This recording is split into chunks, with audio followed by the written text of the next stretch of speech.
This is something that's been posted around on Twitter, and a lot of people like to say, it's more mixing up of the Harden and Embiid, and people are just trying to cause a little friction, possibly with stats like these being shared. But these are numbers, and numbers, they don't tell the whole story sometimes, but they tell a lot of the story. So Harden, the splits with Harden with the Embiid and without Embiid per 36. I'm not going to read all the stats, but Harden with Embiid, his assists are up and his points are down, and his shooting percentage from three and his overall field goal percentage is down comparatively to with Embiid off the court. So with Embiid off the court, Harden's points are up, his assists are down, and his 3-point percentage and field goal percentage are up. So I want to ask you guys, what do you make of these splits? Obviously, like I said, points per game would be lower and assists would be higher with Embiid on the floor. But wouldn't you expect his percentages to be higher with Embiid on the floor as well? Because that was kind of the big takeaway for me from looking at these numbers. What do you guys think? Which percentages in particular are you talking about when you say they should be higher?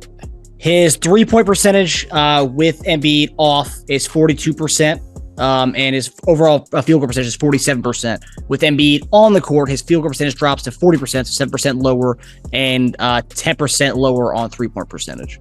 And his true shooting goes up to 7% with him off the floor. My opinion on it is he's in control of when Joel's out, he's more in control of when he gets his shots.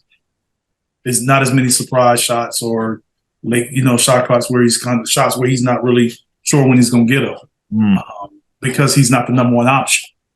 But I think when Joel's out, he's more of a number one option. He's more of dictating when he can get a shot. And dictating what kind of shot he's getting. So that's all I would put on that, as far as percentages. From that standpoint, it wouldn't surprise me hearing the numbers that you say. So when Embiid's on the floor, he's taking good basketball shots. But when Embiid's off the floor, he's taking good game shots. He's taking not necessarily like that. It's like when Joel's in there, he's taking good shots. But if you're coming down and you're working Joel, based on how the defense is playing him, you don't really know when that shot is coming. Yeah. Versus when he has the ball, like he's had a lot, he has the ball in his hands, he can see a pick and roll. Oh, I got this shot. I got this floater. I got this kick. Oh, I got this drive. Like you're more in control of the shots you're getting. Right. James sets up a lot of his shots. Yeah, that's what I'm saying. Yeah. And it's harder to do that without Joel. And that's where shots are being dictated by someone else. And in particular, him. And that's where guys like him who dominate the ball, I can see their numbers going down because it's different.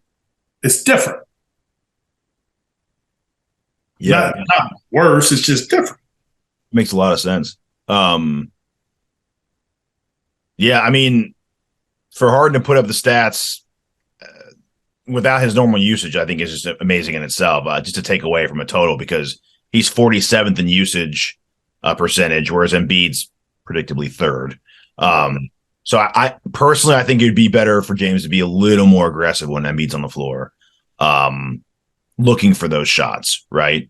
I think Tucker made a joke recently. They made a joke about calling the play, and he was like, someone asked if was that play for Embiid, and Tucker was like, they're all for Embiid. So I think it'd be a little more personal, a little bit balanced if he was a little more aggressive. It surprised me he was 47th in usage percentage. I was like, wow.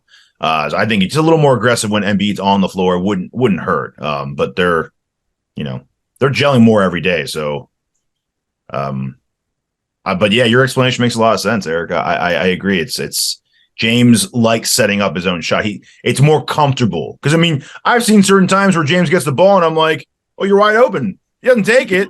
Waits for a defender to get back to him. Does the little dribble and sidestep and then takes that shot. I'm like, that's a worse shot, but that's a worse shot basketball wise, right? Because you were open before, but he just wasn't ready to take that. That wasn't his shot. It's just not. A lot of times he wasn't. Yep. That's what I'm saying. Like I've said it since last season, his catch and shoots with Joel has to pick up, and I still believe it. I still believe he has to shoot more catch and shoot. And I think it's improved a little bit. I see he looks a little more since last season. He just looks a little more willing to do it. Period.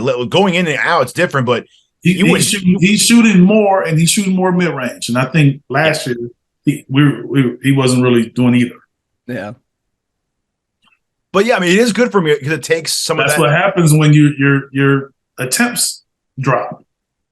Yeah.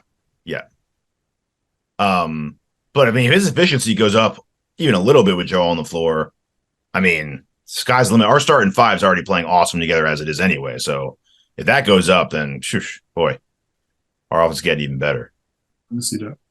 Yeah, and you could see, I mean, the way they play with each other. I mean, over that 7-game win streak that we had, I mean, they were playing so well with each other. It looks like there's more of a huge comfort level there comparatively to when we started off the season. It looked more like that run that we had last year, like, towards the end of the season where, it looked like more like that. And so hopefully that continues.